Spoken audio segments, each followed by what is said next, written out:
Morning all my friends, সবাই কেমন আছেন? আশা করছি ভালো আছেন, আর আমিও ভালো আছি। অনেক দিন পর আবার চলে আসলাম একটা রান্নার ভিডিও নিয়ে। তো আজকে সকালবেলা ঘুম থেকে উঠেই বাইরেটা ছাদ থেকে আমি ভিডিওটা করেছি। আর মনে হচ্ছে যেন কুয়াশা উঠছে। ওগুলো আসলে কুয়াশা নয়, ওখানে একটু আগুন ধরানো হয়েছে, মানে পাতা, অনেক শুকনো পাতা, তারপর প্লাস্টিক ছিল, সেগুলো আগুন ধরানো হয়েছে। আর এটা আমাদের বাড়ির পিছনটা। আর চলো রান্না বান্নার দিকে চলে যাই। আজকে হলো দেখো, এটা শাক ভাজা করছি, মেথি শাক ভাজা। মেথি শাকগুলোকে আমি আগে কুচি কুচি করে কেটে নিয়েছিলাম। খুব গুঁড়ি গুঁড়ি করে কাটতে হবে, না হলে কিন্তু মেথি শাক একদমই ভালো লাগে না।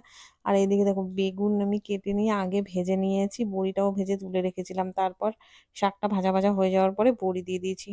আর এদিকে করছি আমি এটা বাটা মাছ। বাটা মাছগুলোকে আমি দেখে বুঝতেই পারছো যে কেন ওগুলো ওরকম করে দিয়েছি কাটার জন্য। আর রান্না করতে করতে এদিকে আমার গ্যাস শেষ হয়ে গেছিলো, তাই জন্য গ্যাস আবার তোমার দাদাভাইকে লাগিয়ে দিতে বললাম। তা গ্যাসটা লাগিয়ে দিচ্ছিল। আর এদিকে আমার ছেলের জন্য ডিম সিদ্ধ বসিয়ে দিয়েছি, যে আমরা সকালবেলা ডিম সিদ্ধ খাবো সবাই। তো ডিম সিদ্ধটা হচ্ছে। আর এদিকে কিন্তু ডিম সিদ্ধ হয়ে গেলে আমার কিন্তু সকালে টিফিন, মানে স্কুলে যাওয়ার ছেলের জন্য টিফিন বানাতে হবে। আর ডিম সিদ্ধ করেই কিন্তু আমি চা বসিয়ে দেবো, চা বসিয়ে দিয়েছি। আর এদিকে কিন্তু এই চাটা হচ্ছে দুধ চা। আমরা কিন্তু সবার সকালের চা হয়ে গেছে, এখন কিন্তু 9টা বাজে। এখন চা হচ্ছে আমার দেওরের জন্য।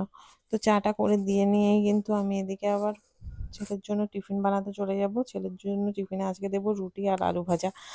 রুটি আর আলু ভাজা করে নিয়ে তারপর আবার বাদবাকি রান্না করব। আজকে কিন্তু বাঁধাকপি রান্না করবো ভেবেছিলাম, কিন্তু যেহেতু কাটা হয়নি তাই এখনো পর্যন্ত ওটা দেখাতে পারলাম না। আর এদিকে দেখো, মাছের ঝোলটা আমার হয়ে গেছে, গ্যাস শেষ হয়ে গেছিল, গ্যাসটা লাগিয়ে নিয়েছি।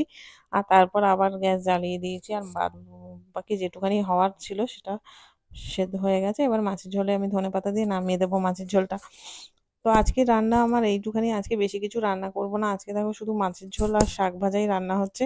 আর ভাত কিন্তু হয়ে গেছে, একদম গরম গরম ভাত এখন হয়েছে। এখন আমরা তো এখন গরম ভাত খেতে পারবো না, কারণ আমাদের খেতে খেতে ভাত ঠান্ডা হয়ে যাবে। আর এদিকে দেখো, ছেলের জন্য আলু ভাজা রান্না হয়ে, মানে ভাজা করছি।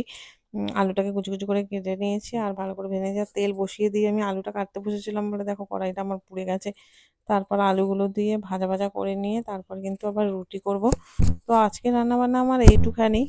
আরও কিছু রান্না আছে, সেগুলো আমি পরে করব, কিন্তু এত সকালবেলায় আমার এই পর্যন্তই রান্না বান্না শেষ, কমপ্লিট। তো ছেলেকে এখন স্কুল পাঠাবো, রেডি করাবো আর সবাইকে খেতে দেবো। আর আজকের মতো টাটা বাই বাই, সবাই ভালো থেকো। আবার দেখা হবে নেক্সট কোনো ভিডিওতে। তো টাটা বাই বাই। আটা আটা দিয়ে আমি মেখেই রেখে দিয়েছিলাম, তার জন্য রুটিটাও দেখো ভেজে নিয়ে গেলাম। আজকের মতো টাটা।